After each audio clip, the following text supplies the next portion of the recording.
got a new game announcement. This is Square Enix Collective. So please welcome the developers to the stage because they are going to do more of the talking than me for once. Our studio's name is called Throughline Games. And as the name implies, we're very much focused on creating story-driven games, like in the broadest sense.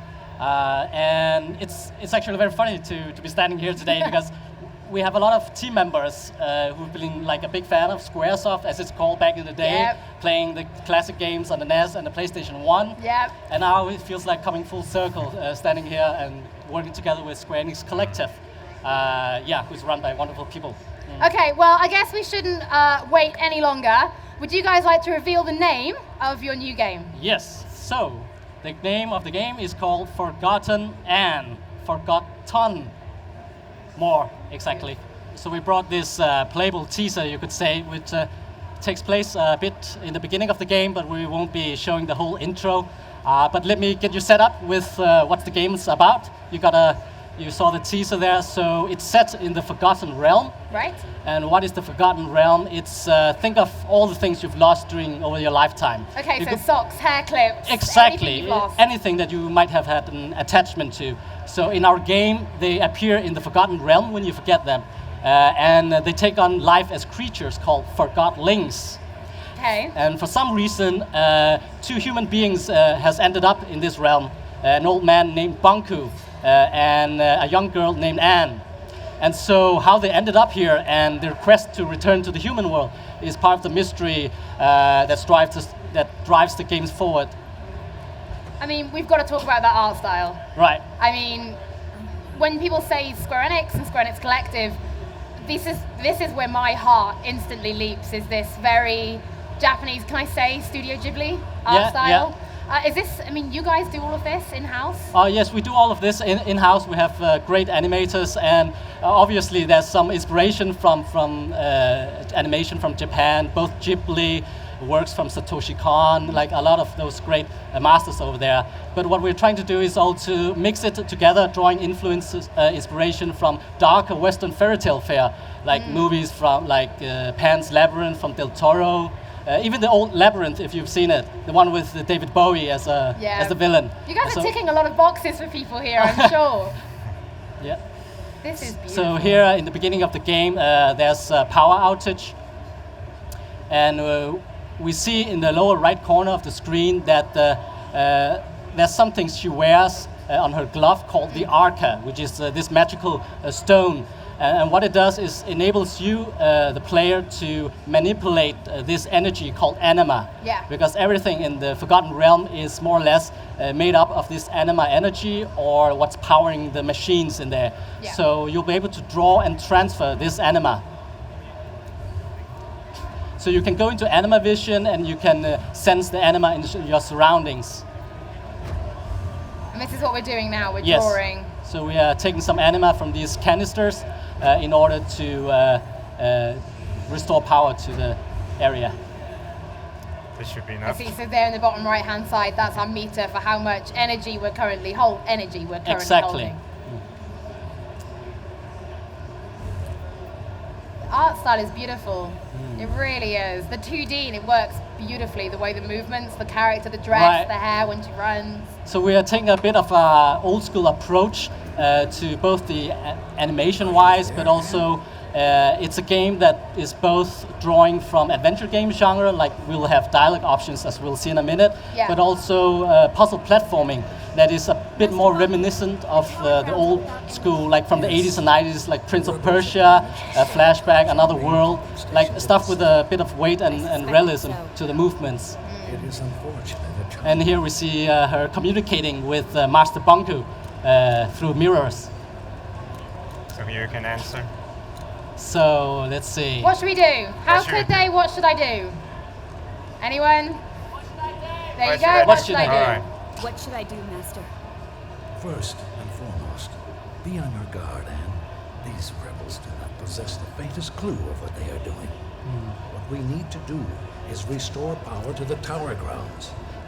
So coming from a film background, it was very natural for us to take this cinematic approach to telling stories, and it of course presents a lot of challenges as well. We have not a lot of games these days like contains this huge number of sprite sheets as we're doing, and yeah.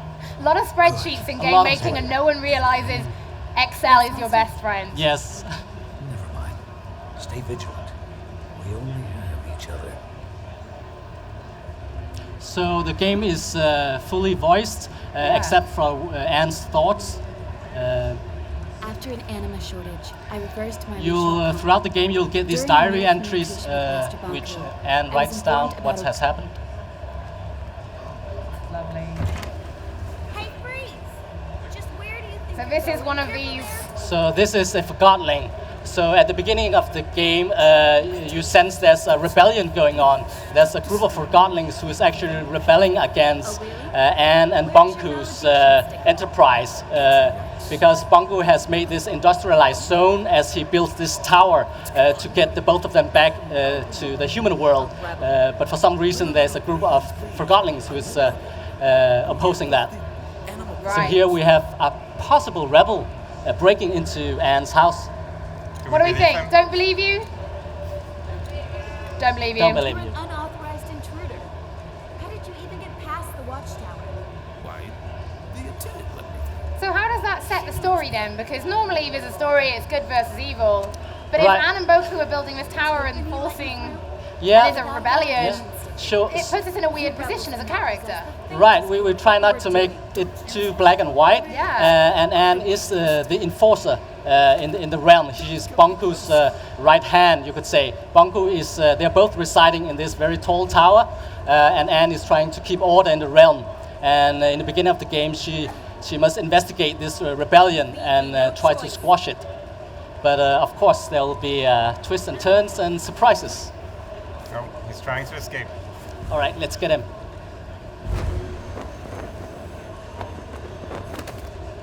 So Forgottlings, their souls are also made up of anima energy. Right.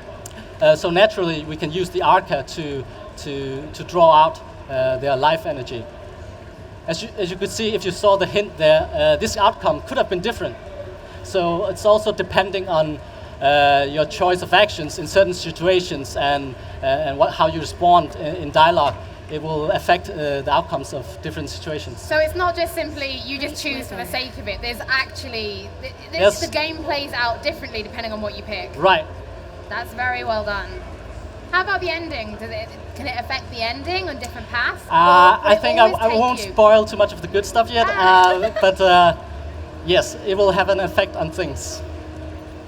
This animation is just I grew up with watching anime, and I've been my history is I worked on Ni no Kuni, Right, great. and this just is So as a kid who grew up going to anime conventions, this is ticking many boxes. So seamlessness is really a key concept, has been a key concept for us, informing a lot of our design choices from the way we render most of our cinematics in-game to allow for this seamless transition to music, and also our choice to not feature game over at all. It's real about keeping the player in the experience and not feeling there's a difference between when you're watching something and when you're partaking in the action. Let me just... So how did you build this studio then? How did you find all these talented people and bring them together to create? It's a fully voiced, beautifully animated, very stylized game. How do you find people like that? Yes, well, I think we've been incredibly lucky. Like both drawing from our network, both Michael and I have been working in the games industry, but mainly in the gaming apps space. Okay. But I have a film background, so I know a lot of animation people. And in Denmark, we're based in Copenhagen, Denmark, by the way. Lovely, yeah. We've got a thriving animation industry, so it's been good for us. Yeah. Regarding music, an exciting thing to note is also we're having the game's music recorded with the Copenhagen Philharmonic Orchestra. Oh, that'd be amazing. Which actually marks the first time they're actually collaborating with any video game. So we're incredibly excited And about that. considering with Denmark especially, it's a really creative society. Right, so right. I'm really shocked actually Yeah, that's the yeah. first time they've collaborated. Yes. But I mean, we all know as long-time gamers, especially of role-playing games or story-based games, music brings a world to Music life. is so important, yeah. If it's not there, you notice. Yeah. When it's there, you take it for granted. But Right. if you don't have it, a game just doesn't breathe Right, the way right. it needs to. And you played a lot of the old like RPGs, like we carry these tunes in us Yeah. to this day. Yeah, certain tunes, and you still get the goosebumps Yes. when you hear them, even after so many years. Right. Will you guys be releasing the soundtrack in any way for people to get their We hands will, on it? we'll definitely. We're putting a lot of love into the soundtrack. So there will be different themes for different factions, characters in the game, and yeah.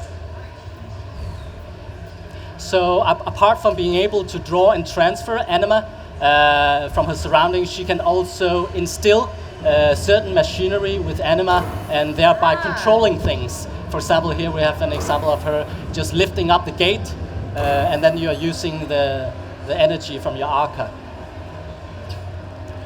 So really, a lot of the mechanics is about this anima.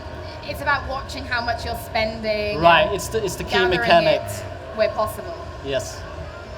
This is just.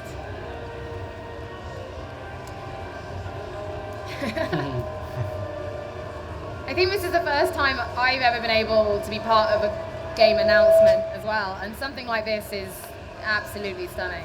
That's good to hear. So yeah, in this more tutorial-like section in the beginning of the game, we Look at the animation. slowly, yeah, So yeah, there's also, of course, a lot of challenges with the animations. Like we can't blend between different states. So if you want to go from one animation to another, we need transition animations, and obviously a lot of sprite sheets. yeah, everything has to be painstakingly drawn. Like tools these days, they're not really optimized for this kind of approach anymore. So we had to create a lot of custom tools for that too. And also, of course, that has an impact on gameplay. Yeah. We can't have like snappy, interruptible No. sequences because we want to have that feeling that you're actually playing a nice animated feature film. So, hence, they're connected. This is beautiful. How much are you allowed to show us? It's going on for I think 2 minutes more, and that'll be that.